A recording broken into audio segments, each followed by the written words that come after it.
Et c'est à ce moment-là que je me suis posée avec mes associés, je leur ai dit, écoutez, il y a deux options. On est allé pitcher devant 500 DRH. En fait, notre cible, elle était là. Quelque part, je me suis dit, mais qu'est-ce que je fais là? La manière dont on a accès à la connaissance, c'est quelque chose qui peut être vraiment quelque chose qui crée de la valeur ou ça peut être aussi dangereux. Il y a déjà énormément de gens qui utilisent ChatGPT pour le boulot. Et donc ça, les entreprises ne sont pas forcément au courant. Moi, mes enfants, ils ont le réflexe de dire, demande à ChatGPT. Et à chaque fois, ça m'énerve parce que je leur dis, mais tu sais qu'il n'a pas la vérité absolue, donc fais attention. Allez, à vous. Qui ici adore les factures? Personne, hein? Eh bien, moi non plus. Et pourtant, en 2026 pour les grandes entreprises et en 2027 pour les TPE et les PME, tout devra être dématérialisé. C'est la loi. Mais pas de panique, Deltic t'offre une solution pour que tu n'aies absolument rien à faire, ou presque. L'idée, c'est de dire adieu au cauchemar de la gestion de documents. Factures papier qui s'empilent, saisies manuelles et bien sûr, un max d'erreurs à la clé. Sérieusement, on est en 2024, donc vraiment, pourquoi se compliquer la vie? Voilà comment Deltic te sauve la mise. Deltic, c'est l'automatisation ultime. Tes factures sont lues, saisies, validées et même classées sans que tu lèves le petit doigt. Du coup, fini les erreurs et fini la galère. Deltic s'intègre avec tous les logiciels de compta comme Sage, EBP, etc. Et même avec le tien, ne t'inquiète surtout pas. Ok, mais ça marche vraiment? La preuve, Carrefour City, Brut, le Crédit Agricole, Veolia et également des centaines de TPE et de PME sont déjà passés sur Deltic. Eux, ils gagnent un max de temps et toi, du coup, tu attends quoi? Et le meilleur dans tout ça, c'est le prix. Pour seulement 155 € par mois, tu as une solution qui coûte moins cher qu'un abonnement à la salle de sport. Et à ce prix-là, tu automatises tout ce qui t'ennuie le plus. Parce que 2027 et surtout 2026, ça arrive très vite. Mais avec Deltic, tu seras prêt avant tout le monde. Plus de perte de temps, plus d'erreurs, juste de l'efficacité. Alors, fais le bon choix, passe sur Deltic dès maintenant et laisse la technologie faire le boulot pour toi. Et en plus, tu as un très joli code promo qui se cache dans la description de cet épisode. Donc, tu n'as absolument rien à perdre, tout à y gagner. Merci à Deltic et bonne écoute. Faria, bonjour. Bonjour. On est où là du coup? On est au 7 rue Saint-Lazare, dans les bureaux de Community. Ok, donc les bureaux que tu as depuis quoi, une petite année parce que c'est ta nouvelle aventure. C'est ça, exactement. Écoute, moi je suis hyper content parce que franchement, on vient juste de se rencontrer. Hein. On s'était juste parlé par mail et via LinkedIn. C'est notre ami Paul, Frichti, La Belle Vie, qui nous a mis en contact. Exactement. Paul, qu'on aime d'amour. Exactement. Salut Paul. Qui m'a dit il faut absolument que tu la reçoives parce qu'en fait à la fin des podcasts, je demande souvent selon toi, si je devais inviter une seule personne, qui ce serait? Et il m'a donné ton nom. Il m'a dit il faut absolument que tu la reçoives. On ne parle pas trop d'elle, mais c'est une entrepreneuse de ouf. Et écoute, j'ai fait quelques recherches parce que je fais un peu mes devoirs. Okay. Et en effet, il disait vrai, donc je suis très content qu'on puisse parler pendant 1 heure. Du coup, on va être en voiture. Hein. C'est toujours un nouvel épisode dans Interview dans ma Benz. Ce nouveau concept qu'on teste là, en ce moment, avec nos amis de Comine et de Pierre, qui est juste devant et qui roule. Écoute, Faria, pour commencer, peut-être, est-ce que tu peux te présenter et après on va poursuivre? Yes, avec plaisir. Donc moi je m'appelle Faria, je suis entrepreneur maintenant depuis 10 ans dans la tech. Aujourd'hui je suis CEO et cofondatrice de Community. Et avant ça j'ai monté une boîte qui s'appelle Golden Bees, donc c'est dans la HR Tech et rapidement c'est une solution qui automatise les processus de génération de candidatures qualifiées via la publicité programmatique. Donc, voilà. Tout un programme. Tout un programme, voilà, et qui a été revendu au groupe Figaro il y a quelques années maintenant. Ok, écoute, je pense qu'on va avoir beaucoup de choses à se dire là-dessus. Moi, ce qui m'intéresse aussi, c'est toujours de savoir d'où viennent les entrepreneurs. Je sais pas d'où tu viens géographiquement, quel milieu, comment en fait ce qui m'intéresse, c'est comment on devient entrepreneur. Est-ce que c'est parce qu'il y avait beaucoup d'entrepreneurs dans la famille? Est-ce que c'est par hasard? Est-ce que c'est un accident, tu vois? Hier, on avait Benjamin Chemla qui lui a fait 7 ans de droit, puis après qui s'est dit en fait j'ai pas envie d'être avocat, je préfère être entrepreneur. Donc voilà, chacun son histoire et ça m'intéresse de la connaître. Écoute, carrément, d'où je viens géographiquement parlant, donc j'habite en France, en Île-de-France plus précisément dans le 95, pas du tout parisienne. J'ai grandi là-bas et j'ai pas commencé en tant qu'entrepreneur. Tu vois, moi je suis sortie d'école, j'ai fait une formation classique et j'ai commencé à bosser dans la pub online, le marketing online, etc. Alors comment je suis devenue entrepreneur? En fait, pour moi, c'est ce que je dis toujours, c'est un process. J'ai pas une famille d'entrepreneurs, mais tu vois, mon père, il a quand même monté des business locaux. Voilà, il avait des petits trucs à droite, à gauche. Donc j'avais quand même ce côté de, on peut construire quelque chose de rien, on n'est pas obligé de bosser dans un bureau, etc. Mais il y avait aussi l'éducation qui disait, ouais, mais reste dans un truc sécure en fait. Et donc de sortir de cette zone de confort dans un bureau avec un salaire, etc., c'est quelque chose qui était difficilement concevable pour moi, comme la plupart des gens en réalité. Mais il y a un truc qui me tiltait, franchement, depuis le premier jour où je suis rentrée dans une boîte, c'est qu'à chaque fois, j'avais envie d'apporter des choses, je sortais toujours de mes scopes et ça me faisait plaisir. Et du coup, les patrons, ils étaient contents. Tu vas être payé pour quelque chose, tu faisais plus. Et ça, j'adorais faire et surtout, j'adorais tout ce qui était orienté vers la perf, le résultat. Vraiment, j'ai un truc assez obsessionnel sur ça. Et en fait, comment ça s'est passé? J'ai bossé pendant, je sais pas, 3-4 ans après mes études. Et puis un jour, je me suis spécialisée, je sais pas si tu te souviens, à l'époque, dans la tech, il y avait la publicité mobile qui avait cartonné. Ouais. Parce qu'on commençait à avoir les smartphones, tout le monde se mettait dessus, faut aller dessus, faut aller capter ton audience dessus. C'est quoi les premiers champions français qu'on a eu là-dessus, hein? Mais tu sais quoi, le premier champion que moi j'ai ramené en France, c'est InMobi qui est en Angleterre. Après, tu avais des acteurs...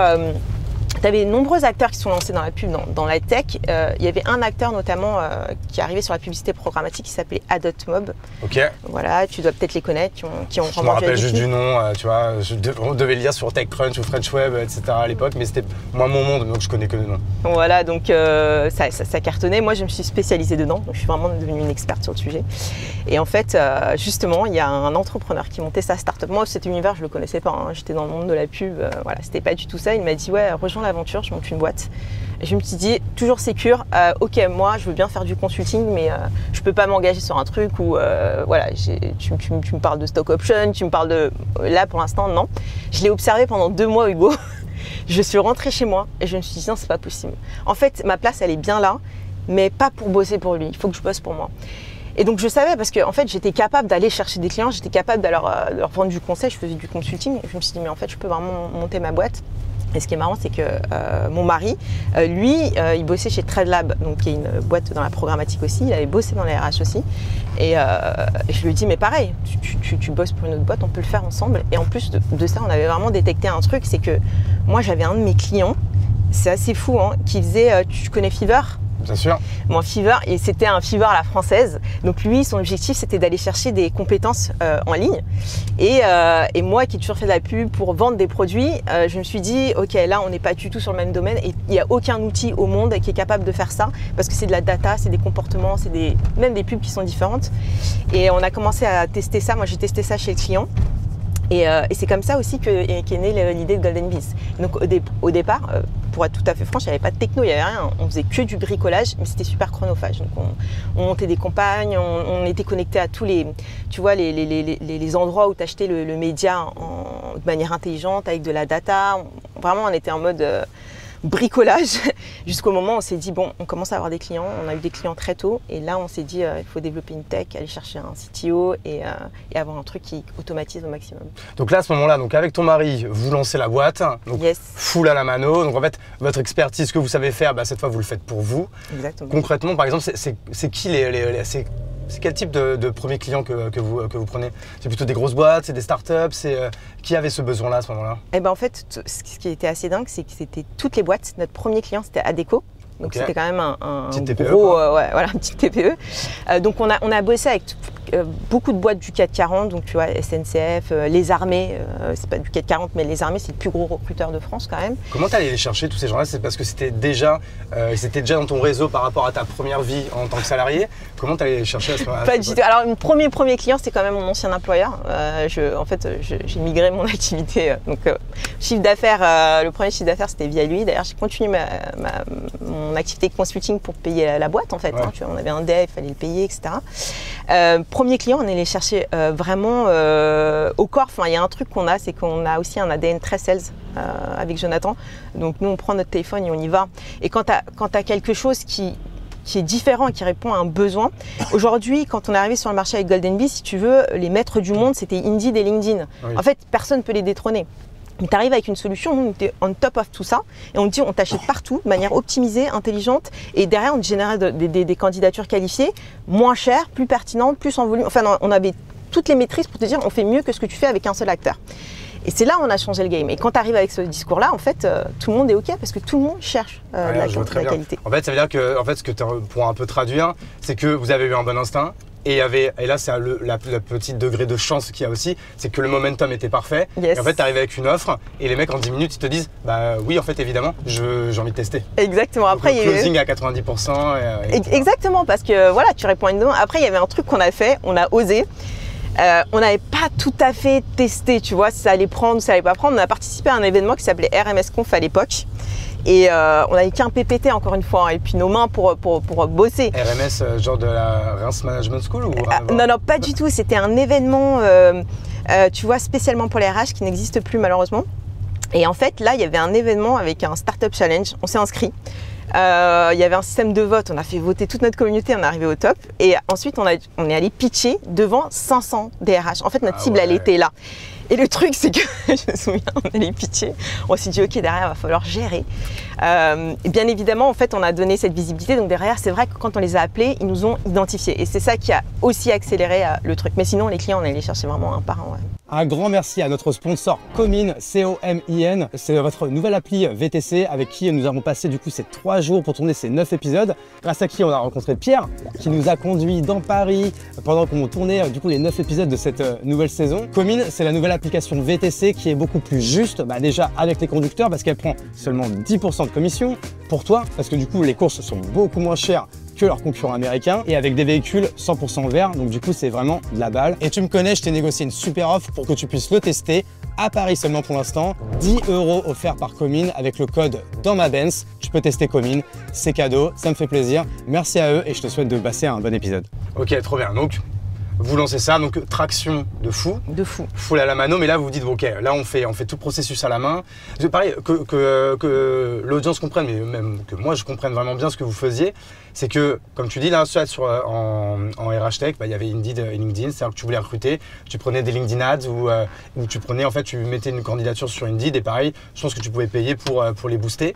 Vous, en fait, quelle était vraiment l'offre que vous apportiez en plus de ça? Ouais, alors t'imagines de manière super simple, là tu as la tech, Golden Bees. À terme, on a quand même une tête qui est assez costaud.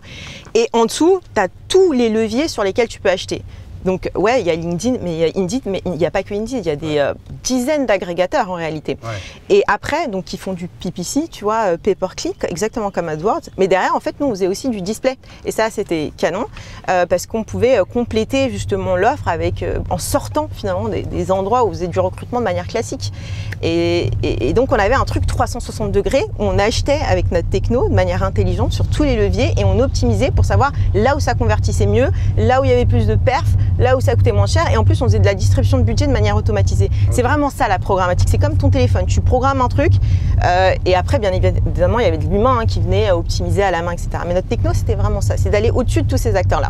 Donc en fait on avait, je montais mon compte sur Golden Bees, je mettais mes offres et en fait avec votre techno, elle était automatiquement mise sur toutes les plateformes. Yes. Comme tu dis, même en display, c'est-à-dire que je pouvais en display même en mode retargeting, c'est-à-dire que je pouvais, si j'allais sur Indeed et que je regardais une offre d'Adecco, et bah du coup je pouvais retrouver cette offre Adecco dans un display avec parce qu'on m'avait collé un cookie au cul et qu'on pouvait partout en fait, c'est ça? Ouais, à l'époque, parce qu'avec la RGPD c'est compliqué. Alors pas avec Indeed parce qu'on ne pouvait pas aller chercher les données d'Indeed en termes de cookies. Par contre on le faisait avec les données des clients, avec leur accord bien évidemment, mais l'idée c'était ça, c'est en gros nous on te ramène du trafic d'Indeed, il vient sur ton site, il le consulte, derrière il ne s'est pas engagé, on le réengage avec du retargeting dynamique, mais on faisait du display aussi, on faisait de la vidéo, on faisait vraiment tout ce qui était dans l'écosystème pub et c'était super adapté en fait pour le besoin du recrutement en ligne, ce qui n'existait pas sur les plateformes classiques. Donc vous étiez une RH Tech mais presque AdTech en fait. AdTech, ouais, entre les deux, clairement. C'est un peu entre les deux quoi. Ok, donc vous montez ça, on revient là où on s'était arrêté. À un moment donné, il y a une traction de ouf. Par contre, si on fait tout à la mano, on va avoir forcément un plafond. Donc il va falloir mettre une tech là-dessus. Exactement. Deuxième étape du playbook. Trouver un CTO. Exactement. Comment on fait pour trouver un CTO? Ah, ça c'est dur. Déjà, on est en quelle année là déjà? On est en 2015 et notre CTO, on a commencé à... mi-2015, on a monté la boîte. Hein. Fin d'année, on savait qu'on avait besoin d'un CTO parce que septembre, on avait déjà un client qui était mon ancien employeur. On avait signé Adecco un mois après, donc on avait déjà des clients en fait. Donc ça, c'était top. Et on avait vite compris qu'il fallait automatiser. Et là, on a commencé à regarder autour de nous. On savait exactement qui on voulait. Et c'est là qu'on est allé vraiment chasser, mais au corps aussi, notre CTO qui s'appelle Sébastien et qui bossait, tu vois, c'était chez le concurrent de Criteo. Next Performance, ça s'appelait. Okay. Donc ils étaient numéro 2 sur le marché, ils connaissaient toutes les technos d'automatisation, tu vois, les bannières retargeting dont tu parles, à l'époque, en fait, tu pouvais automatiser aussi le contenu en fonction des données que tu avais sur une personne. Ouais. Tu vois, si tu avais consulté un poste de commercial et que tu habites en Ile-de-France, en fait, la bannière automatiquement s'adaptait. Donc, il y avait plein de features comme ça qui étaient assez canons. Et lui, il était parfait. Donc, on allait le chercher au corps, on lui a dit, OK, viens, il y a un truc à faire, et il nous a suivis. Parce que pour que les gens comprennent, Criteo, en fait, c'était la première licorne française, peut-être avec Blablacar. Et en fait, c'était vous voyez, en fait, c'est encore une fois ce qu'on disait tout à l'heure, ces bannières que vous voyez, vous dites, j'ai été sur le site, je sais pas, de Kiabi, et là, je suis sur le site de l'équipe et je vois une bannière Kiabi. En fait, c'est exactement ce que fait Criteo, et qui était même plus fort que Google à l'époque là-dessus. Donc, c'était le premier vrai champion, gros champion français, quoi. Donc, lui, il était chez le numéro 2. Et du coup, il faisait ça, donc c'était sa spécialité, donc du coup, il était chaud, quoi. Exactement. Et donc, voilà, il nous a rejoints. On était 4 fondateurs en 2016. Alors pourquoi 4? J'en oublie un du coup. Ouais, en fait, il y a un troisième fondateur, celui qui opère toutes les opérations terrain, d'optimisation, etc., qui est devenu brut sur le sujet, c'est mon frère. C'est vraiment famille, quoi. C'est famille à fond, et moi je crois vraiment aux business familiaux, parce que il y a une cohérence dans les valeurs, il y a... Enfin, tu te sens, il y a énormément de confiance, voilà. Et ça a tenu jusqu'au bout, il y a une confiance de fou. Et bon, à part, mais Sébastien, c'est aussi la famille aujourd'hui, c'est un cousin. Voilà. C'est pareil, moi je travaille énormément avec ma femme, et c'est vrai que franchement, il n'y a rien de mieux, parce qu'en fait, je sais que j'ai pas du tout à m'inquiéter, quoi. Le boulot, il va être fait, et surtout hyper bien fait. Je lui fais ultra confiance, elle me fait ultra confiance. Enfin, c'est vrai que je suis d'accord avec ça, mais je pense que ça peut pas marcher avec tout le monde. C'est vrai, moi j'ai de la chance à ce niveau-là. Donc ouais, il y avait mon frère, on était 4. Tu vois, dans la voiture, on est 4, on est 3 comme ça, parce que tu vois, il y a mon demi-frère Yann qui est à la production, qui est également associé avec sa femme là-dessus. Donc tu vois, on est sur des business de couple dans la family first. D'ailleurs, même pour les investissements, en réalité, quand ils pensent, pourquoi aller chercher à l'extérieur? Bon, quand il y a la possibilité de le faire, attention, mais quand tu dis je tiens un truc, potentiellement ça peut créer une valeur incroyable. En plus, tu peux me faire confiance. En fait, les premières personnes à qui tu dois offrir l'opportunité, en réalité, c'est ton entourage. C'est ta famille, c'est tes frères et sœurs, c'est tes amis. D'ailleurs, chez Community, tous nos premiers investisseurs, c'est que des potes et de la famille.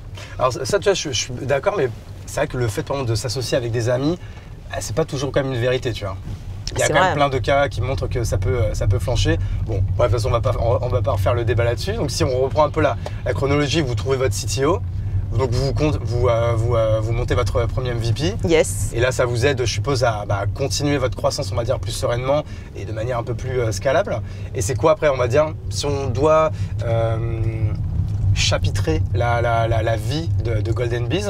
Donc là, on est toujours on va dire, dans le premier chapitre. C'est quoi après le milestone qui vous fait rentrer dans une nouvelle sphère? Franchement, c'est allé tellement vite. C'est vraiment l'histoire tu vois, tu as dû comprendre qu'on a trouvé notre marché très rapidement. En fait. Et ça, c'est la différence avec la plupart des boîtes, c'est que tu te cherches. Nous, ça a été vraiment immédiat, et c'est facteur chance aussi. Ce qu'on disait tout à l'heure, en fait, tu as un momentum et tu arrives avec une offre, tu es souvent le premier, l'offre elle est irrésistible, et en fait, les gens ils disent oui, évidemment, j'ai besoin, le prix il est OK.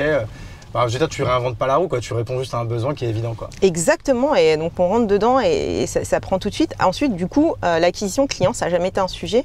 Pour te dire, au bout d'1 an et demi, on faisait notre premier million de chiffre d'affaires. Donc dans la vie d'une start-up, c'est... Au bout d'1 an et demi? 1 an et demi. Ouais, c'est rapide quand même. C'est hyper rapide. Donc en fait, on s'est retrouvé dans une situation, comme je t'ai dit, c'était une tension plutôt positive, parce qu'on avait beaucoup de clients, on devait recruter rapidement. En même temps, tu vois, on n'était pas financé, donc on s'auto-finançait, et de ce fait-là, on ne pouvait pas non plus prendre des profils beaucoup trop chers. Donc il y avait quand même une maîtrise à avoir, et on s'est retrouvé dans une situation où là on s'est dit bon, là il faut des moyens pour aller plus vite, parce qu'on a une demande et on ne peut pas passer à côté. Donc, mais c'était génial, parce que c'était de la découverte à chaque fois, et c'est là au bout d'1 an et demi, donc après avoir fait notre premier milestone, d'ailleurs pour fêter ça on était allé faire en groupe un saut en parachute à 40, c'était incroyable. Donc il y avait ce côté où vous étiez 40, mais au bout de combien de temps? 1 an et demi. Au bout d'1 an et demi, vous êtes déjà 40 salariés? Ouais, ça, il va falloir qu'on en parle. Comment on passe de 0 à 40 en 1 an et demi? Pour, déjà en termes de recrutement, management, en termes de culture, ça doit être hyper... c'est pas anodin, quoi. C'est pas anodin, ça s'est fait rapidement, mais en même temps, bon, déjà le corps de notre équipe, c'était quand même des gens qu'on connaissait bien, pareil, c'était des potes avec qui on a bossé, des gens en fait qui d'ailleurs n'étaient même pas dans cet écosystème. On a vraiment donné, on a fait confiance à des gens parce qu'on croyait en eux et parce qu'on croyait en leur capacité à nous aider. Et ben en fait, on a pris une RH. et qui s'appelle Catherine Regev, et je lui fais un clin d'œil parce qu'elle a été incroyable. Sans elle, je pense que ça aurait été compliqué parce que c'est des process qui sont trop longs et compliqués quand tu es dans le jus de délivrer en fait ta valeur. Donc on l'a prise et ça a changé tout parce qu'elle gérait toute cette partie-là, elle nous a recruté des gens incroyables et c'est comme ça qu'on a pu gérer. Et on n'a pas senti ce mal en fait. Et ça veut dire que vous deviez quand même avoir une belle marge à ce moment-là pour en fait avec 1,5 million pouvoir se permettre d'avoir une RH, d'avoir 40 personnes ou quoi. C'est-à-dire que vous aviez quand même un taux de marge qui était quand même confortable pour être rentable en faisant ça. Exactement, en fait on était rentable les premières années. Et du coup, comme je te dis, on s'autofinançait, donc il n'y avait pas de sujet. Mais en fait, moi, je voyais quand même la suite où je me dis, là, quand on a recruté beaucoup, pour aller chercher des clients, il faut quand même beaucoup plus d'efforts. Et de ce fait-là, à un moment donné, on va se retrouver dans une situation où on n'aura plus le cash pour. Et c'est là où, en fait, on a démarré un process pour aller chercher de l'argent. Et ça, c'est au bout de combien de temps, ça? C'était à peu près 2 ans. Ouais. Ok, donc au bout de 2 ans, là, vous 2 ans ou 2 ans et demi. Mais on va dire un premier roadshow pour aller chercher, je sais pas, une sorte de premier petit site. Quoi. Ouais, un petit site, c'était un peu moins d'1 million. Donc là, full BA? Non, on est allé voir des fonds. Ah, directement un fonds. Ouais, Qui vous a accompagné du coup? Alors c'est Entrepreneur Invest, qui est un fonds génial, avec qui on est très bien connecté encore aujourd'hui, et qui a vu surtout les tractions. En fait, il y avait... tu ne pouvais pas prouver qu'il n'y avait pas de marché. Les tractions, les clients étaient là. Et en fait, nous, on avait besoin de quelqu'un qui finance la suite et pas un peut-être. Et là, c'est la grosse différence. Ok, donc voilà, on va dire ça quand même, milestone quand même intéressant. Vous levez des fonds, encore une fois, même si la levée de fonds, c'est pas une fin en soi, là c'était juste une nécessité pour continuer, on va dire, à grandir aussi vite que vous ne le faisiez. C'est quoi, on va dire, un peu les next steps que tu peux nous raconter sur cette aventure? Il s'est passé tellement de choses. Alors, déjà, la première chose qu'il faut comprendre, c'est que quand une boîte fait du chiffre d'affaires, en fait, c'est pas un nouveau budget qu'elle réussit à avoir de la part des RH. C'est le même budget qui est déjà utilisé. Ouais. Donc forcément, il y en a un qui a moins d'argent. Donc à partir de ce moment-là, d'ailleurs, un prof HEC qui m'avait dit ça une fois, il m'a dit « ton concurrent, c'est celui qui t'empêche de dormir ».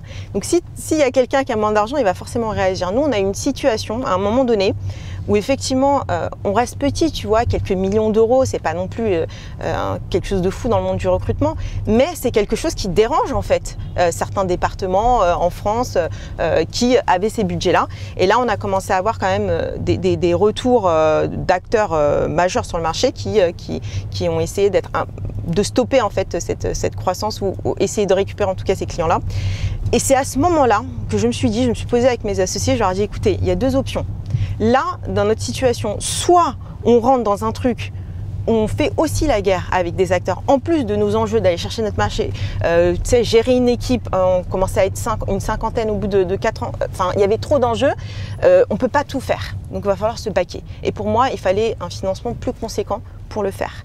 Et c'est là qu'en fait, on a démarré Alors, il y avait 2 options. Soit on se back avec un corporate qui pourra nous aider sur ces sujets, parce qu'un corporate, c'est quoi? C'est juridique principalement. Et c'est la sécurité que ta boîte elle soit pérenne et qu'elle ne meure pas du jour au lendemain. Ou alors on va chercher du cash et on se dit on va se battre. Donc on a fait un dual track. Mais mon option première, c'était vraiment de se backer avec un corporate qui nous aide sur tous ces sujets-là, mais qui nous aide aussi sur la partie business. Il fallait vraiment qu'il y ait les 2. Et donc on a commencé le dual track quelques temps, 1 an et demi après, je crois, la première levée. Et on a eu 2 offres sur la table à ce moment-là. Et donc du coup, les offres de... Alors, les offres d'un fonds d'investissement qui voulait mettre un bon montant sur la table pour nous aider, et l'offre de Figaro en l'occurrence, pour un rachat, une prise de participation. Et en fait, du coup, ça ne m'étonne presque pas que ce soit le Figaro, parce que si je dis pas de bêtises, c'est eux qui avaient racheté à la casse Viadeo par exemple. Yes. En fait, Figaro, ils ont plusieurs filiales, ils ont notamment Figaro Classified. Et à une époque, je ne sais pas si tu te souviens, donc Figaro Classified, c'est aujourd'hui Viadeo, mais c'est aussi Cadre Emploi, Quel Job, etc. Bon, à l'époque, c'était... Voilà, et après, avec justement la concurrence, ça a été un peu moins facile pour eux. Et justement, leur stratégie, c'était de se baquer avec quelqu'un qui arrivait à récupérer des parts de marché et continuer finalement à rester compétitif par rapport aux autres. Donc là, à ce moment-là, il y a 2 offres. Là, vous mettez entre vous. Et qu'est-ce que vous décidez? Comme l'histoire le démontre, hein, on a décidé de partir avec Figaro Classified. Et là, à ce moment-là, l'offre qui est sur la table, c'est quoi? C'est un rachat total avec une forme d'earn-out ou quoi? Ou c'est juste le fait de devenir majoritaire? Alors non, c'était vraiment un rachat total, mais avec un système de earn-out. Donc voilà, il y avait une grosse partie à la signature. Et ensuite, il y avait quelques années liées au earn-out et des objectifs. Quelques années, c'est-à-dire combien? Ça pouvait monter jusqu'à quoi, 3, 4? Ah ouais, c'est ça, ouais. Donc ils nous avaient bien maqué pendant 4 ans. Et du coup, tu as tenu combien de temps? 1 an et demi. Ouais, bah c'est en fait que. Et 1 an et demi, c'est déjà pas mal, franchement. Mais ça, en vrai, 1 an et demi, c'est la moyenne. Parce que, quand même, à un moment donné, il faut pas cracher dans la soupe, il faut quand même aller chercher, quand même. Bien sûr. Que les gens qui sont pas initiés comprennent, c'est qu'en fait, il y a une forme de fixe en cash qui est mis sur la table tout de suite. Et le earn-out, c'est-à-dire, c'est qu'on te dit, tu restes encore quelques temps, ça peut être 1 an, 2 ans, 3 ans, et en fonction de certains objectifs, tu débloques, on va dire, les 10% restants, 20% restants, 30% restants, Exactement. Et avec des formes d'objectifs ou quoi. Et souvent, en effet, c'est l'intérêt du racheteur. Ça se dit ça, racheteur, oui. De la boîte qui te rachète, en fait, de te garder un maximum, parce qu'en fait, on va pas se mentir, quand les founders s'en vont, c'est plus la même culture, c'est plus le même engagement, c'est plus la même chose. Souvent, les anciens lieutenants s'en vont aussi, donc en fait, c'est plus du tout la même boîte, c'est plus du tout la même dynamique. Donc eux, ils ont tout intérêt à ce que vous restiez un maximum de temps. Mais en fait, souvent, le problème, c'est que les founders, qui sont des entrepreneurs, ça les fait chier de rester 3 ans à bosser pour quelqu'un d'autre. Non, mais surtout, Hugo, je pense qu'il faut comprendre qu'un founder ne reste pas que pour l'argent.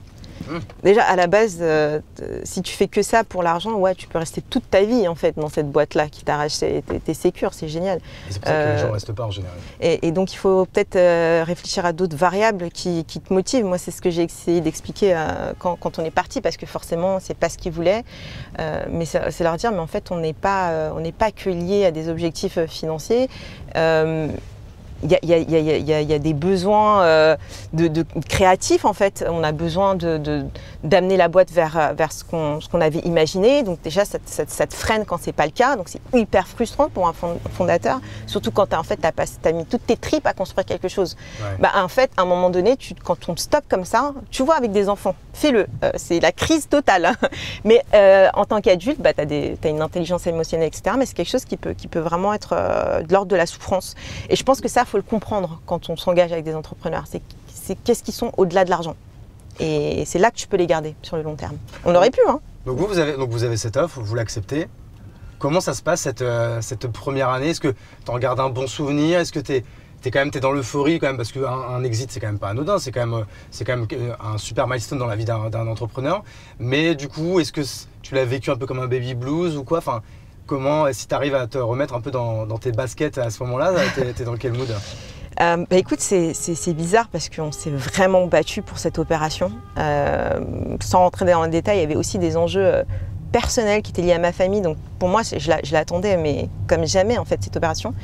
Mais c'est pas non plus un truc qui m'a fait sauter au plafond parce que en fait, encore une fois, c'est pas qu'une question d'argent. Et ce qui s'est passé, c'est que nous, tu sais, la vente, on l'a signée fin 2019. Tu te souviens ce qui s'est passé fin 2019? Je me rappelle. Fin 2019, on était encore en décontent encore. On a eu le Covid. Ouais, c'est juste après, ouais. Covid, ça a mis une claque à tout le monde, notamment dans le recrutement. Tous les acteurs ont fait un moins 40% quand même. Et c'est là où nous, en fait, notre objectif, il était unique, c'est de maintenir la barque. On ne voulait pas faire du moins 40%. Et cette année-là, on a maintenu exactement le même niveau que l'année dernière. Donc, on n'a pas fait, comme les autres acteurs, moins. Et on a vraiment gardé nos clients avec un care fois 1000.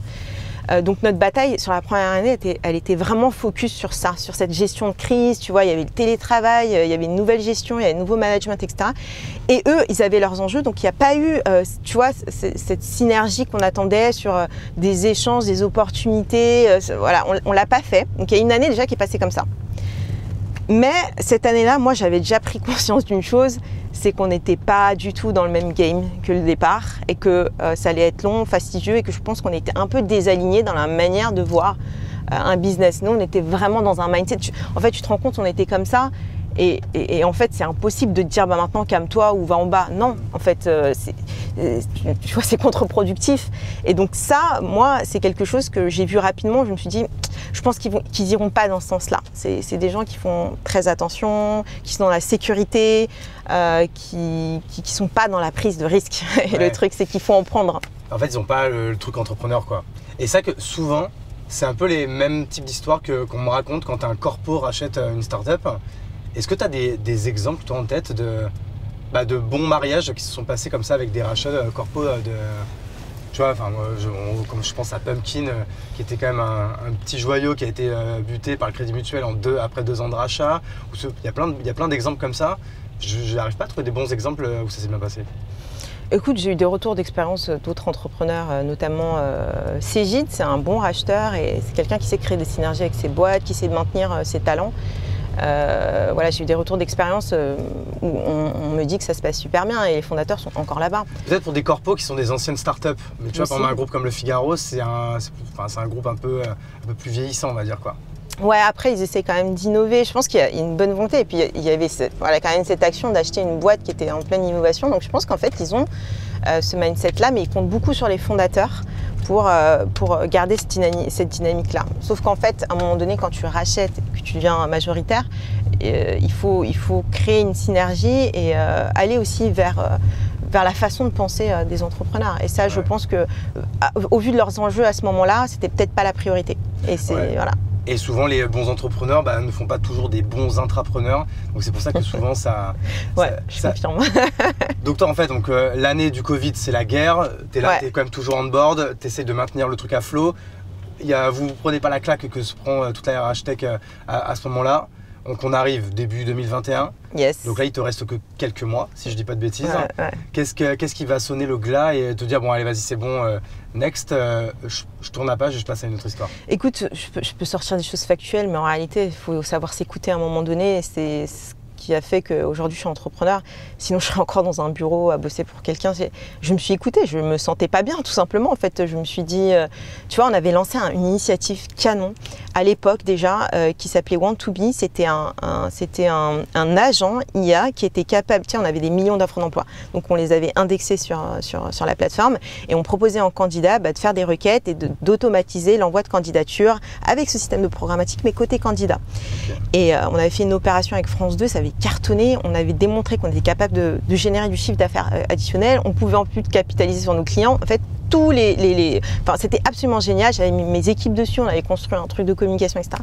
Et je me souviens une fois qu'on allait présenter ça au board et puis il n'y a pas eu il n'y a pas eu cette dynamique recherchée. Je me suis dit, pour moi, ça a été un petit peu le red flag qui m'a dit, ok, peut-être que mon ambition, ma vision et celle de mon équipe, elle n'est pas alignée avec celle des personnes en face parce qu'ils avaient d'autres objectifs et c'est ok. Et c'est là où je me suis dit, ok, bon, je n'arriverai pas à faire ce que j'ai envie de faire. Donc j'ai eu envie de partir à ce moment-là et puis même je me sentais plus à ma place. Moi, j'aime pas faire de la gestion. J'avais recruté des gens qui faisaient bien mieux le taf que moi. J'ai beaucoup géré tout ce qui est finance. J'ai pris un CFO, il cartonnait bien mieux que moi, il gérait bien mieux que moi. Pareil sur tous les sujets qu'on gérait. Donc quelque part, je me suis dit, mais qu'est-ce que je fais là? Et tu sais, j'avais plus envie de me sentir comme ça. J'avais envie de créer de la valeur. Et moi, ma valeur, elle est dans le fait de créer des choses, pas de gérer des équipes. Voilà. Ok, donc là, à ce moment-là, on est en 2021. Donc, si je dis pas de bêtises, toi, tu as remonté après ta community dont on va bientôt parler, plutôt 2023. Tu as fait quoi du coup pendant ces 2 ans? Alors, je vais spoiler, je sais que tu as énormément investi. Ouais. Je crois que tu as un portefeuille quand même qui est assez conséquent. Je sais pas combien de boîtes tu as. Une trentaine. Ouais, une trentaine. Donc, on va dire le portefeuille un peu classique, mais quand même pas mal en 2 ans. Comme t'as pas mal craché. T'as fait d'autres choses également, je suppose, en 2 ans. Donc, si tu veux bien, on peut en parler un petit peu. Mais déjà, ça m'intéresse sur la partie vraiment invest. T'as une thèse, toi, ou alors c'est vraiment à l'opportunité, au feeling? Ouais, une thèse, ouais, moi si on peut appeler ça une thèse, ce que je vois, c'est une dynamique sur un marché qui est incroyable. Et surtout, en fait, je me dis, est-ce que c'est quelque chose que j'utiliserais? Et vraiment, parmi mes participations, j'utilise quotidiennement leurs produits. Et en plus, ça me permet d'avoir une proximité avec ce qui se passe, tu vois, leur façon de gérer la communication, le service client, la qualité des produits, etc. Et ça fait de moi une ambassadrice. Donc, j'adore penser comme ça, de me dire, mais je suis un marché, il y a d'autres personnes qui vont l'acheter et puis ça me permet de donner des conseils, etc. Donc non, c'est opportun. Bon, alors pour moi, c'est diversifié. Alors déjà, je suis pas allée dans la tech parce que je crois que quand on connaît bien un marché, ou la Shark d'ailleurs. Tu vois beaucoup de choses qui fait que tu es beaucoup plus exigeant quand il y a quelqu'un qui vient te présenter un dossier. Tu te dis, ouais, mais est-ce que tu as vu ça, etc. Et tu vois les red flags et tu te dis, t'y vas pas. Non, je suis allée dans des trucs que je connaissais pas forcément. Tu vois, je suis allée dans la food. J'ai vu que tu avais investi dans Urban Cuisine. Urban Cuisine. Parce que je suis dedans aussi, hein, du coup. Ah, j'ai un petit coup de cœur pour eux parce que j'ai bien aimé le côté très terre à terre, une bonne exécution. Et le produit, j'adore. Ah, il est beau de ouf. Ah, il est magnifique. Et pareil, la première chose que je me suis dit, ça c'est un truc que je prendrais dans mes bureaux. Ouais, je ne l'ai pas encore fait. Ou chez moi. Je suis totalement capable de l'acheter. Donc j'ai beaucoup aimé, mais j'ai aussi investi, tu vois, dans la viande végétale. Parce qu'à l'époque où je l'ai fait, le marché il était comme ça. 30% du marché en croissance en Europe, ça a explosé aux États-Unis. Donc là, ça a un peu changé. Et là, je l'ai fait au culot. Je lisais un livre où je voyais que le marché allait exploser. J'ai appelé le fondateur. On se connaissait ni d'Adam ni d'Ève. De quelle marque ? C'est Apivore. Okay. Alors maintenant, c'est les Nouveaux Fermiers. Ok. Non, aujourd'hui c'est Apivore, avant c'était les Nouveaux Fermiers. Je l'ai appelé, Guillaume Dubois, je lui ai dit montre-moi ta captable, je peux rentrer. Il m'a dit ouais, je suis en train de closer. On a échangé un petit peu, j'ai eu un bon fit, j'y suis allée, je ne regrette pas du tout, c'est une de mes meilleures participations. Voilà, En général, tu mets des tickets moyens de combien, toi ? Pas énorme, je mets du 10, 15, mais ça m'est arrivé de mettre 50 dans un truc où j'ai eu un énorme coup de cœur. C'est une boîte qui s'appelle Welcome Account. C'est le président de Singa France qui a développé, tu vois, des cartes bancaires et un système en fait derrière bancaire pour les nouveaux arrivants en France, parce qu'en fait c'est le parcours du combattant. Ah mais oui, comment il s'appelle Roux Savard, et il est passé sur. Qui va être mon associé, il vient dans le podcast en décembre. Ouais. D'accord, ok. Voilà, donc coup de cœur sur le produit parce que ça m'a parlé, parce que mon père a vécu ça et je sais qu'il y a une demande qui est énorme ici, mais il y a un besoin, une friction qui a besoin d'être corrigée. Oui, c'est ça, en fait, c'est monter un compte pro quand en fait tu es réfugié dans un pays. Voilà, on prenait en compte toutes les choses qui sont relatives au fait que tu es un compte pro, la langue. Un compte bancaire. Voilà, voilà, exactement. Donc il y a un système d'accompagnement, ils ont intégré de l'IA aussi pour avoir le côté conversationnel avec les utilisateurs. Voilà, l'équipe est géniale et voilà. Ok, donc, très bien, donc tu en as aujourd'hui une trentaine, donc je suppose que tu en as déjà qui ont craché ou pas là en 2 ans? J'en ai une qui a craché, ouais. Ouais, c'est ouf, des fois il leur faut pas longtemps. Hein. C'est un gros invest. Bon écoute, comme on dit, hein, c'est pour ça qu'il faut faire très diversifié et en volume, parce qu'il y en a 2 ou 3 qui réussissent, ou même une seule qui réussissent de manière phénoménale. En fait, ça couvre tous tes investissements. Oh, ok. Donc du coup on va arriver sur Community, parce que du coup j'ai vraiment très envie de comprendre avec tes mots ce que c'est, quels sont les enjeux, comment t'en es venu à cette idée, comment en fait t'as pu launcher il y a 1 an, et où est-ce que vous en êtes aujourd'hui, quoi. Yes. Écoute, il y a un marché moi qui me fascine, c'est le marché de la connaissance. Ouais. Tu vois, il y a quelqu'un qui disait que la connaissance c'est un petit peu le seul asset où en fait tu donnes sans jamais perdre et tu crées toujours de la valeur. Ouais. Je trouve ça fantastique, et aujourd'hui on est dans une ère où la connaissance c'est vraiment le nouveau pétrole, quoi. C'est l'or noir. C'est tellement précieux, ça fait la valeur de tous les acteurs qui sont en train d'exploser dans l'intelligence artificielle aujourd'hui. Le problème c'est que tu vois, la connaissance c'est pas quelque chose de figé. En fait, comment tu le définis déjà en fait? C'est plutôt un processus de recherche. Ouais. Moi ça m'a intéressé, et la première chose que je me suis dit, notamment parce que j'ai beaucoup investi, j'étais dans cet écosystème entrepreneurial, c'est qu'il y a une grosse partie de la connaissance qui est quand même dans nos échanges entre nous. C'est tellement valuable d'échanger 1 heure avec quelqu'un qui est passé par là avant. Ça ne veut pas dire qu'il a la vérité absolue, mais il a un retour d'expérience. Il a vécu des choses qui peuvent être intéressantes, en tout cas dans ton process de réflexion. Et donc en fait, le Community à la base, c'est quoi? C'est une IA. Je me suis dit, moi, quand je vais sur ChatGPT ou peu importe les agents, je peux pas trouver quelqu'un. Il va te trouver des informations sur qui viennent de Bing ou je ne sais quoi, sur des personnes, mais moi mon réseau il s'arrête pas là. Tu vois, sur LinkedIn on a 50 000 personnes, moi j'en ai peut-être 5 000 ou 10 000, je sais même pas combien j'en ai. Et en fait dans la plupart des gens je les connais, mais j'exploite pas ce saut de connaissances, et je trouve ça dommage. Après, si tu rentres dans les réseaux que tu as des groupes WhatsApp, des Slack, des machins, dans ta propre entreprise, tu n'exploites pas complètement cette connaissance-là. Et je me suis dit, en fait, moi, je voudrais taper sur un truc et je voudrais trouver la bonne personne. Et pas seulement parce qu'elle a bossé là ou là, parce qu'elle a fait des publications, parce qu'elle a eu telle expérience, parce qu'elle a investi dans tel dossier, parce qu'il est investisseur, parce qu'il est entrepreneur. En fait, il y a tellement de variables que tu peux mettre dans une requête que je trouve qu'on devrait mettre de l'intelligence dessus. Donc, je commence par ça. Et notre premier modèle, c'est vraiment ça. C'est du people recommendation avec de l'IA, simple ou complexe. Donc aujourd'hui, tu peux, par exemple, prendre tout ton réseau LinkedIn ou tout ton réseau WhatsApp et faire des requêtes pour trouver la bonne personne, te connecter avec elle. Et je me suis dit, derrière, en fait, tu peux faire de la captation de connaissances et ça te crée une base de connaissances. Et en fait, je me suis dit, mais c'est bien, mais c'est pas que ça. C'est aussi tout ce qui est documenté en réalité. Tu vois, les données privées, les données que tu as dans la boîte. Donc, on l'a intégré aussi. Aujourd'hui, Community, qu'est-ce que c'est?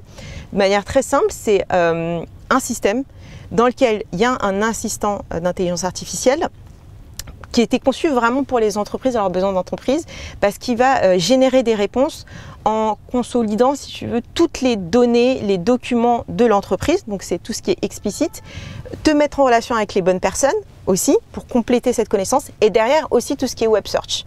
Et ce qui est assez canon avec ce service-là, c'est que à chaque fois, tu as la source de l'information de manière ultra précise.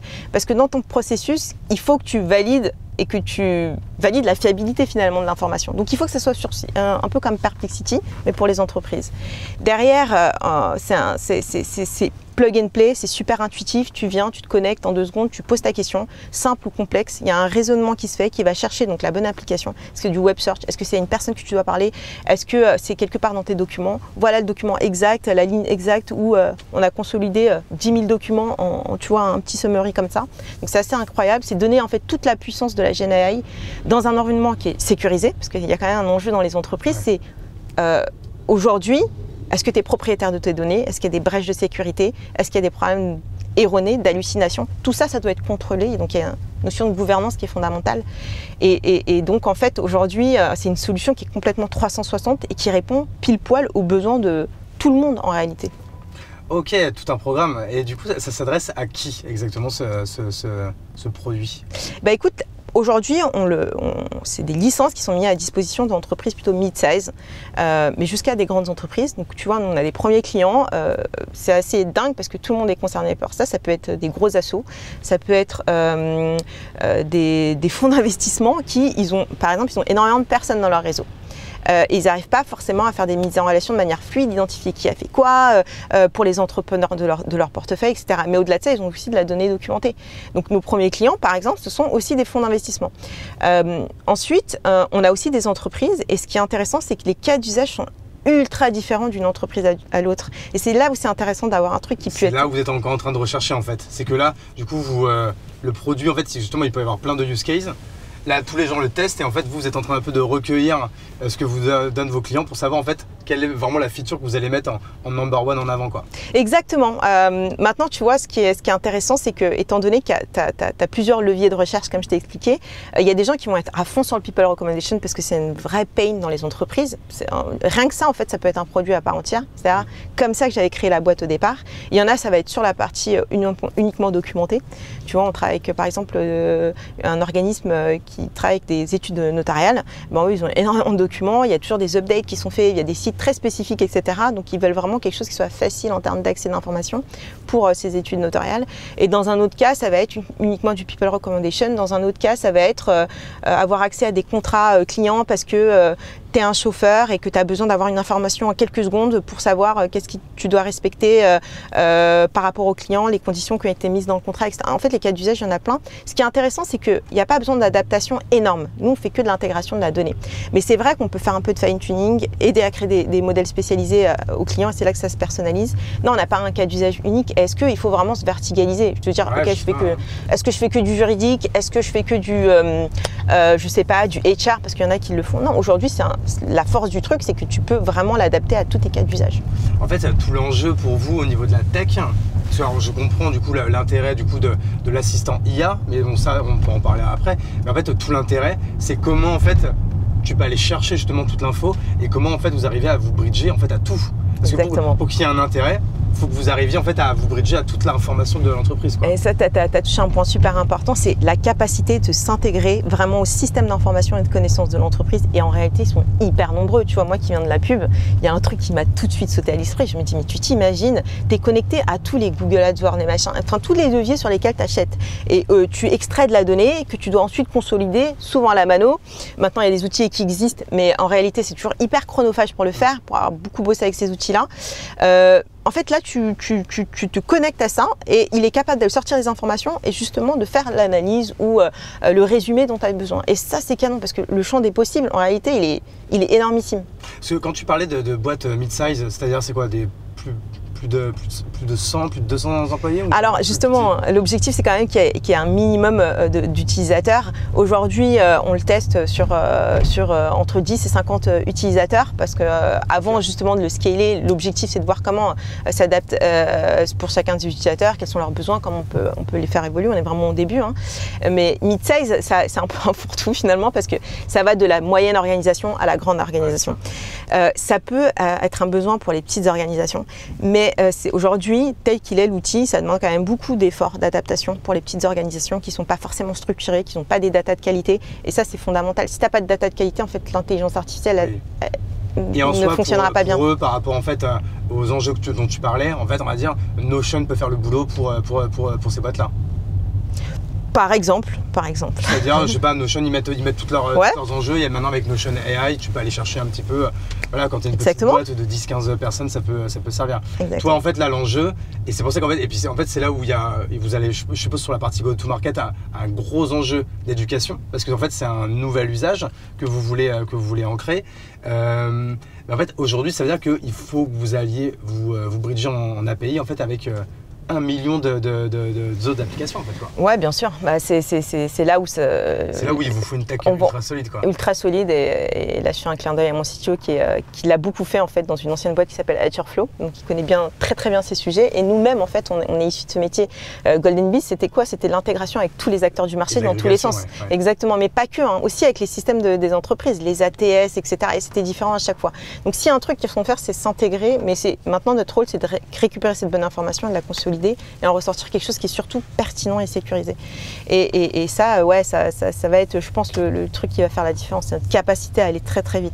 Maintenant, aujourd'hui, nos utilisateurs, moi je les appelle un peu les early adopters, il y a un phénomène qui se passe. C'est qu'aujourd'hui, il y a déjà énormément de gens qui utilisent ChatGPT pour le boulot. Et donc ça, les entreprises ne sont pas forcément au courant. Et tu vois, je discutais avec des CDO la dernière fois qui disaient qu'il y en a qui ont dû en fait bloquer l'accès. En fait, tu peux aller sur ton téléphone, c'est ça la réalité. Mais aller dropper des documents pour faire des interprétations, pour aller plus vite, etc., ça reste quand même un enjeu. Et donc, on est dans une situation, on arrive où tout le monde est un peu dépassé. C'est-à-dire que tout le monde sait qu'il faut y aller. Personne ne sait vraiment comment il faut faire parce que c'est long, chronophage en termes de process.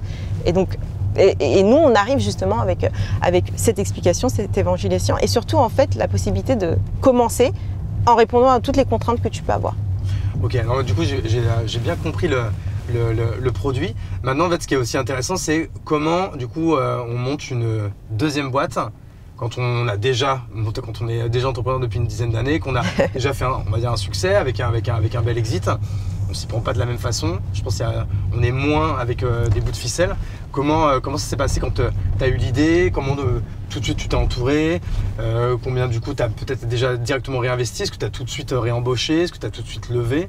Qu'est-ce qui s'est passé à ce moment-là? Ouais, non, on a fait différemment. Là. Ok, c'est bien de bricoler, etc. Mais bon, déjà, on était sûr du marché. Ça, c'est un truc. Je suis allée voir la terre entière avant de sortir un produit, etc. Et ça, c'est génial quand tu es dans un écosystème entrepreneurial. Tu vas voir beaucoup de gens, tu vas chercher des BA, des machins. Et en fait, tu parles avec des entrepreneurs qui captent des choses que tu vois pas forcément. Donc, on a vite écarté tout ce qui allait pas et vite concentré nos efforts sur ce qu'on pensait être pertinent. Non, j'ai pas fait pareil. Pourquoi? Et je crois qu'il y a un truc qu'on apprend à faire quand on monte sa deuxième boîte, c'est investir. Et investir, c'est pas que de l'argent. Hein. C'est dans quoi tu investis ton temps, dans quoi tu investis aussi ton argent, dans quoi tu investis les gens que tu vas choisir en fait, donc le temps passé, la qualité de temps passé avec les gens. Et ben en fait tout ça, t'apprends à le faire beaucoup plus vite. Mais tu es prêt à te dire, ok, je vais prendre le risque de faire ça parce que je sais qu'en investissant maintenant, même si c'est un sacrifice, même si c'est pas 100% sûr, mon retour sur investissement, il va être x 1000. Et donc, il faut pouvoir le faire plus rapidement parce que Ce qui arrive avec l'intelligence artificielle et les agences, c'est qu'on n'est pas nombreux sur le marché, mais il y en a quand même sur ce marché-là. C'est que c'est les meilleurs qui vont rester, c'est ceux qui sont meilleurs en exécution, mais c'est surtout ceux qui vont aller le plus vite en usage, en techno, en intelligence, en accompagnement, etc. Et donc là, il n'y a pas le temps.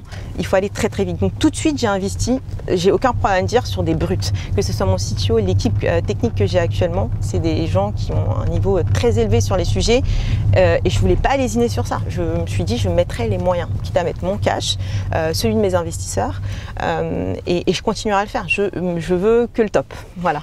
Et tu as tout de suite levé, du coup, directement quand tu as eu l'idée?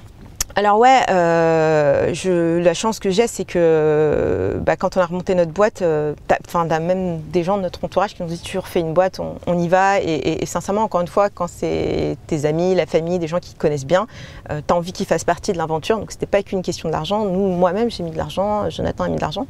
Donc on n'a pas eu besoin de faire trop d'efforts au départ. Maintenant, j'ai eu beaucoup de fonds qui sont venus me voir parce que quand tu es une nana, tu remontes ta boîte et ça l'a pas fait du tout parce que c'était trop tôt, le produit n'était pas fini et donc c'était vraiment en mode non, ça le fait pas. Il y en a qui m'ont dit non, d'ailleurs, mais moi j'ai pas eu de démarche proactive vers ça. Là, je suis en train de closer mon pré-seed, donc c'est un montant qui me suffit à payer mes équipes tech et à délivrer ce que j'ai à délivrer sur le marché. Ah, tu le closes que maintenant, tu l'as pas fait avant de lancer? J'ai fait en plusieurs tranches parce que j'avais pas envie de passer 6 mois. Non, pas du tout. En fait, tu peux faire même une opération d'equity en le faisant en plusieurs tranches. En fait, tu te dis tu as 18 mois pour aller chercher ce cash-là. Et moi, au fur et à mesure, à chaque fois que j'ai besoin, je vais débloquer des tranches. Ok, très bien. Et le montant qui est levé, tu le dis ou c'est confidentiel? Ouais, on est autour d'1 million. Ok. Donc voilà, ce qui est, on va dire, suffisant ou pas, mais au moins ce qui te permet d'être un peu plus confort au début, comme tu dis, pour investir et prendre des vrais gros profils pour aller. Parce que vous êtes quand même sur, même si tout le monde a compris l'intérêt, tu vois, moi j'ai tout de suite compris l'intérêt de Community ou quoi, on est quand même sur un nouvel usage. Moi, enfin, je pense, et tu vas me dire si je me trompe pas, j'ai l'impression quand même que le game, il va quand même être sur les grosses boîtes, sur ce type de feature, donc sur quand même des gros montants de licences. Il faut que le produit il soit juste no-brainer, quoi. Il faut que ça soit canon, que ça soit incroyable, etc. Donc, il te faut en effet une équipe d'Avengers, quoi. Incroyable, ouais. Et pas que sur la partie intelligence artificielle, création de modèles, etc. C'est en fait l'usage, il doit être ultra simple. Ça doit être aussi simple que d'aller sur Google. Non, ouais, ça doit être fluide. Et ça, j'ai beaucoup investi justement sur cette partie-là. J'ai pris quelqu'un qui nous a vraiment designé le truc pour que ce soit prise en main direct. Et ça va, je pense, faire la différence. Il ne faut pas que c'est sans friction. Sinon, l'adoption peut être compliquée. Ok, donc là, on est sur la première année. Donc vous avez quand même commencé directement il y a presque un an à bosser sur le produit. Aujourd'hui, le produit, il est live. Yes, en exécution. Vous avez déjà des clients. Exactement. Mais tu les appelles, c'est encore des bêta-testeurs ou on était déjà en client payant là? Non, on a commencé à bêta-tester avant le début de l'été. Okay. Une vingtaine de bêta-testeurs, mais c'était des petites organisations avec des dizaines d'utilisateurs chacun. Mais c'était suffisant parce que ça nous a donné énormément de feedback et c'est ça qui m'a fait beaucoup évoluer ça nous a fait faire évoluer le produit énormément. Et là, ceux qui sont en train d'utiliser, ce sont des clients payants. Ok, donc là, la user research, elle est quand même toujours en cours. Ouais. Et là, maintenant, les premiers clients payants commencent à arriver. Aujourd'hui, vous êtes, c'est quoi votre stratégie go-to-market? On est sur du sales à l'ancienne avec de l'outreach, cold email, cold call. Vous êtes sur quoi? D'ailleurs, c'est toi directement là qui prends ce rôle ou tu as directement cette fois-ci pris des équipes qui le font? Non, mais on pense que c'est important, même si c'est la deuxième boîte, de quand même aller vendre par soi-même. Ça, c'est un truc, moi j'en suis convaincue. Déjà, ça rôde beaucoup ton discours, ça te permet d'avoir les arguments, de travailler tes contre-arguments, c'est fondamental. On trace tout, tu vois, on est dans le rôle de la data, mais moi je veux tout savoir, même quand c'est pas moi qui fais un call sales, tu vois, dans le CRM, je veux savoir qu'est-ce qui a été dit, qui sont les points bloquants, qui sont les concurrents en face, etc. Et ça nous permet de vraiment travailler ça. Non, on y va. Nous, on croit beaucoup à prendre ton téléphone et appeler. Vraiment, ça marche. En termes de taux de conversion, c'est absolument génial. Et tu sais que c'est un truc de ouf, le call revient à la mode. Hein. Ah non, mais. Moi, j'ai commencé, je pense qu'on a à peu près le même âge. Donc, moi, j'ai commencé quand j'ai monté ma première boîte, 2010, 2010-2011. Ouais. En effet, de toute façon, on n'allait pas sur LinkedIn, on n'allait pas sur tout ça. On chopait le numéro et on appelait. Et après, ça s'est un peu arrêté. Tu vois, là, ces 5-6 dernières années, c'était vraiment l'apogée du cold email, de tous ces outils d'automation qui sont très bien, que j'utilise aussi. Ouais. Mais apparemment, et alors moi, tu vois, j'ai pas encore ressauté le pas. Rien de vaut en fait une bonne liste de téléphone et une bonne session de call call. Mais incroyable. Moi, je vais te dire en toute transparence, on a testé avec John, donc mon associé, on s'est dit, c'est quoi, on fait du call call à côté, mais viens, on balance, on inonde aussi le marché avec ces super outils, il y a des outils incroyables. Franchement, on l'a fait. La réalité, c'est que derrière, il faut l'appeler. Il faut l'appeler sur son téléphone portable. Surtout que là, en fait, aujourd'hui, même si tout produit doit pouvoir être expliqué en 2 phrases, quoi, mine de rien, il y a un problème, voici la solution, c'est ça la tagline. Mais quand même, comme c'est quand même un nouvel usage, c'est pas si évident que ça de l'expliquer dans un simple cold email en fait. Non, quoi. Et en plus, IA, machin, ça fait peur, t'as l'impression que c'est un buzzword. Tout le monde met IA dans tout. Tu vois, même maintenant, je suis sûr même les boulangers ils mettent de l'IA quand ils vendent du chocolatine, quoi, tu vois. C'est exactement ça. Donc non, il faut. Alors après, ça peut être intéressant pour teaser un peu. Tu vois, tu écris un article, tu écris un truc, tu lui envoies le contenu. En fait, il faut donner. Là, j'en suis convaincue. Tu donnes quelque chose, après tu demandes. Si tu lui donnes, tu te dis, regarde, j'ai un contenu, je l'ai écrit pour toi, limite. Le mec il va dire, d'accord, ok, elle est sympa. Et puis derrière, quand tu vas l'appeler, peut-être qu'il va se souvenir de toi ou pas. Parce que quand même, il en reçoit je sais pas combien des mails et des démarchages sur LinkedIn. C'est incroyable. Ouais. Moi, 25 par jour. Et en plus, j'ai envie de leur répondre. Moi, j'ai envie de leur dire, mais je suis désolée, je suis pas intéressée. Mais t'as pas le temps.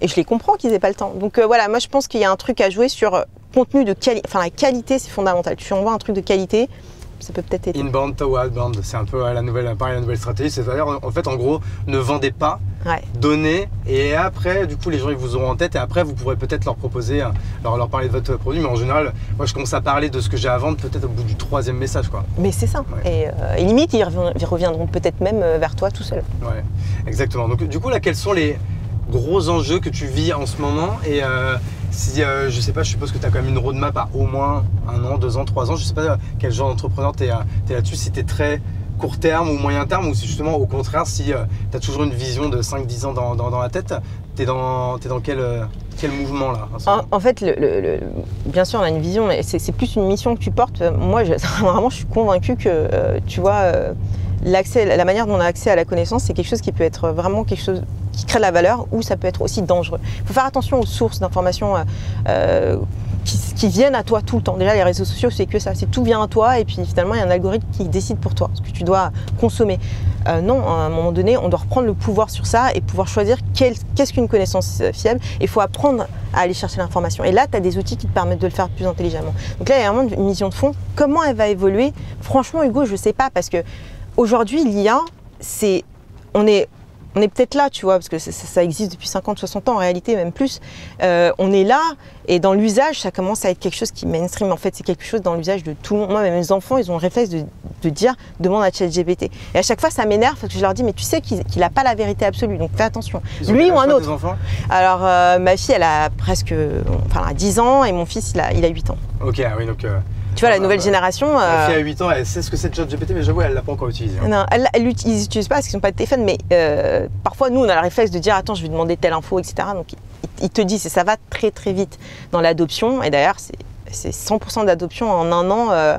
Il y a une étude qui est sortie qui est assez incroyable. Donc, en fait, l'adoption, ça y est, c'est mort, c'est déjà là, en fait. Ouais, c'est ouf à quel point ça a été vite. Hein. C'est incroyable. C'était il y a 2 ans que ça a commencé à être un peu hype. Hein. Ouais. C'est ça. Je crois que c'était à l'automne 2022. C'est ça, ouais. 2 ans à peu près, où vraiment tout le monde parlait de ça. Mais pourquoi? Parce que ça répond à une frustration. On a marre d'avoir une tonne de données et au final, c'est impossible pour un humain de tous les interpréter, les consolider, de ressortir quelque chose de… Et donc, on veut avoir un assistant pour le faire à notre place. Ouais, c'est ça, en fait, on veut cesser de perdre du temps sur les trucs chronophages qui peuvent être faits en fait, par quelqu'un. Mais en effet, au lieu d'embaucher quelqu'un, si tu peux le faire gratuitement sur un outil qui coûte $20 par mois, bon, pourquoi pas, quoi. Ouais, mais voilà, j'aimerais vraiment inviter, moi mon rôle c'est ça, d'inviter à chercher l'information et adopter un process de recherche d'information comme on l'a toujours fait et c'est comme ça que tu vas avoir de la connaissance de qualité. Ok, alors écoute, hyper intéressant là-dessus. Là on parlait, du coup tu parlais de tes enfants, toi ton mari et toi vous êtes tous les 2 entrepreneurs. Ouais. Il est encore ton associé sur Community. Ouais. comment vous faites pour gérer, ça m'intéresse aussi à mon niveau perso, d'avoir les feedbacks des autres entrepreneurs. Comment vous faites pour gérer vie pro, vie perso? Tout le monde, souvent on me demande comment tu fais pour trouver ton équilibre. Alors je dis déjà, il n'y a pas d'équilibre, c'est un déséquilibre. Total. C'est juste accepter. Et du coup, c'est comment on gère ce déséquilibre en fait? Tu as dit un mot intéressant, accepter. En fait, il faut assumer. Il faut assumer le temps que tu donnes à ton enfant, à ta famille et le temps que tu donnes à ton entreprise. Parce qu'en fait, le problème dans tout ça, c'est la culpabilité que tu peux avoir. En disant, ah non, mais là, je dois bosser, je dois faire quelque chose, mais je suis obligée d'être avec lui ou avec elle. Tu vois, en fait, dès que tu te mets ça dans la tête, t'es pas bien. Mais si tu es bien avec ce que tu fais, il n'y a aucun sujet. Alors, comment on gère? Franchement, c'est militaire en fait notre organisation. Je vais pas dire que c'est facile, c'est la course. Nous, on veut donner du temps de qualité à nos enfants et on fait tout pour le faire. Ils passeront jamais après quoi que ce soit, ça c'est clair. Mais on est dingue de ce qu'on fait. On adore l'entrepreneuriat, on adore notre mission, on adore notre boîte et on se donne à 10 000 %. On l'a toujours fait et ça sera toujours comme ça. Donc forcément, il y a un impact dans ta famille. Tu vois, encore ce matin, j'ai le réflexe je déposais mon enfant à l'école et puis d'envoyer des textos, des machins. Et il m'a dit, mais juste lâche ton téléphone 5 secondes. Il a 8 ans. Il m'a dit, laisse-le maman ton téléphone. Et je me suis dit, en fait, quand je suis avec lui, il faut que j'assume. Il faut que je me rappelle tout le temps qu'il faut que j'assume que quand je suis avec lui, je suis avec lui. C'est un moment de qualité, voilà. Il y en a moins, mais du coup, c'est un moment de qualité, quoi. Mais exactement. Et de la même manière, parfois, je suis en visio dans un call important, je le vois arriver, je vais pas arrêter mon visio. Je vais lui dire, non, là, le moment de qualité que je dois donner, c'est à mon taf. Et donc là, je vais lui dire, tu attends. Et il n'y a pas de problème. On va pas tout arrêter pour nos enfants, mais on va pas tout arrêter aussi pour notre taf. Et donc ça, pour moi, c'est comme ça, c'est de trouver c'est pas un équilibre, c'est pas le mot, c'est un espèce de consensus avec toi. Il faudrait trouver le mot. Alors consensus, c'est pas mal. Je pense que c'est pas encore parfait, mais on se rapproche. Ouais. Mais en effet, c'est ça. J'aime bien le mot assumer. Tu vois, moi, je disais plutôt le mot accepter, mais en effet, c'est ça, c'est d'assumer que, parce que des fois, c'est ça. En fait, tu es avec tes gosses et après, tu dis putain, il faut que je fasse ça, il faut que je fasse ça. Donc du coup, tu culpabilises de pas bosser. Et au contraire, si tu bosses trop, tu te dis ouais, putain, je suis vraiment un chien, elle est là à côté, elle voudrait qu'on aille faire un truc et tout. Et moi, je suis là à finir ce putain de truc de merde. Non, mais on est tiraillés, on est fous. Hein. Il y a un truc chez les entrepreneurs qui fait qu'on est. Voilà, on aime bien se faire un peu de mal, mais c'est ça aussi qui nous drive, je crois. Ouais. Et toi, du coup, est-ce que tu es du genre à faire beaucoup de télétravail, à prendre beaucoup de vacances, à prendre des longs week-ends ou quoi? Est-ce que du coup, à côté de ça, il y a, on va dire, un peu ces genres de passe-droit, mais du coup, d'acceptation un peu de plus de chillitude par rapport à ta famille que tu peux avoir par rapport à la flexibilité que tu as d'être entrepreneur? Je pense que c'est comme la normale, en fait, on ne fait pas plus, on ne fait pas moins. Non, encore une fois, je reviens sur un mot qu'on a partagé, c'est la qualité. En fait, si tu passes des moments de qualité, si c'est une semaine, mais que tu étais full avec ton enfant, que tu as fait des choses incroyables avec lui, ou même le soir, quand tu vas le chercher à l'école, tu t'es full focus sur lui, sur ce qu'il te raconte, en fait, c'est pas grave si tu le fais pas tous les week-ends, mais tu as tout donné. VS, tu le fais tous les week-ends, tu es avec ton enfant, mais en fait, ton esprit, il n'est pas là. Voilà, qualité avant la quantité. C'est mon credo. Mais écoute, impec. Et je crois qu'on est arrivé là, non? On est dans ta Ouais, ça y est, je reconnais les bureaux. En fait, on est sur un timing de fou, Pierre, là. C'est exactement ce qu'on avait dit, on avait dit à écart. Et nous, on a pile poil le moment où on finit. Écoute, en tout cas, merci à toi pour cette heure passée ensemble. J'étais hyper content de découvrir tout ton parcours, d'échanger avec toi. J'espère que ça a inspiré beaucoup de personnes dans l'audience. Est-ce qu'il y a peut-être, je sais pas, un ou deux sujets que tu aurais aimé qu'on aborde et qu'on n'a pas abordé? Ouais, il y en a plein, mais je pense qu'on aura peut-être l'occasion de rééchanger, en tout cas avec plaisir pour parler. Là, j'ai pas d'idée en tête, mais il y a tellement de sujets au quotidien dont on peut parler en tant qu'entrepreneur que voilà. Écoute, je te rappellerai. Il faudrait 4 heures là. Parce que là, moi, je réfléchis à un nouveau format, tu vois, que je rêverais de faire. Est-ce que tu vois l'émission que faisait Ardisson, là, qui s'appelait. Genre, il invitait tout le monde chez lui, ça s'appelait, je crois, c'est Faubourg Saint-Honoré ou un truc comme ça. Ouais. Je sais plus, bon bref, c'est chez lui, c'est le nom de sa rue. Et il invite, je sais pas, que des personnalités de la télé, du showbiz, etc. Et ils bouffent, ils boivent et ils parlent de sujets et d'autres. Ouais. Je kifferais un format comme ça, mais du coup avec que des entrepreneurs, des créateurs de contenu, des sportifs, des artistes, etc. Et après, je sais pas, voir les sujets, comment la mayonnaise pourrait prendre. Mais Mais je valide l'idée. Si tu veux, on le fait ensemble. Il y a aucun... Vas-y, et on invitera Paul, on le mettra en table, ce sera un peu le parrain du truc. Quoi, et on commanderait la belle vie et Frichy. Franchement, c'est une super idée. Je pourrais peut-être lui demander de sponsoriser ça. On va y réfléchir. En tout cas, merci beaucoup à toi. Merci à toi. Merci à tous ceux qui ont écouté le podcast jusqu'au bout. Je vais faire une petite mention légale de fin. Si vous êtes sur YouTube, évidemment, vous vous abonnez, un petit like, un petit commentaire. Hyper important pour le référencement. C'est gratuit. Ça vous prend 1 minute, mais pour moi, c'est hyper cool. Si vous êtes en audio, Spotify, Apple Podcasts, Deezer, je crois qu'il y en a d'autres, mais j'ai oublié le nom. Pareil, vous vous abonnez, vous mettez 5 étoiles, ça prend vraiment 2 secondes, mais pour moi, c'est hyper important. Merci à vous d'être toujours plus nombreux. Merci encore à toi, Faria. Merci à Comine qui nous a prêté, je vais prêter la voiture, donc qui a financé le fait que Pierre, notre super chauffeur, puisse nous conduire pendant 1 heure. Merci à Yann, Little Big Film, pour toute la production et tout le setup là qu'on ne voit pas en bac, etc. Et cette fin était encore beaucoup trop longue. Donc du coup, je vais couper net. Merci à tous. Dieu vous bénisse. À la prochaine.